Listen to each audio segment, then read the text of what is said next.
સુરતના કતારગામ બ્રિજ પર 4 બાળકો ઇલેક્ટ્રિક મોપેડ લઈને બેફામ રીતે મોપેડ ચલાવતા નજરે પડ્યા છે।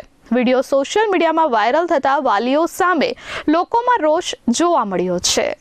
સુરતના કતારગામ ગજેરા ફ્લાયઓવર બ્રિજની એક ઘટનાનો વિડીયો વાયરલ થઈ રહ્યો છે, જેમાં 4 જેટલા નાના બાળકો ઇલેક્ટ્રિક મોપેડ પર ફૂલ સ્પીડમાં મોપેડ લઈને જતા જોવા મળ્યા છે।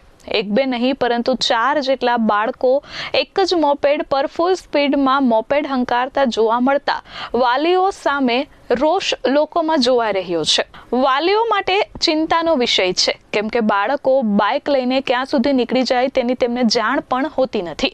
વાલીઓ શા માટે આવા બાળકોને મોપેડ અથવા તો બાઇક રાઇડિંગ કરવા આપે છે તેને લઈને પણ સવાલો થઈ રહ્યા છે। જો કોઈ મોટી દુર્ઘટના થાય તો જવાબદાર કોણ તેને લઈને પણ સવાલો ઉઠી રહ્યા છે।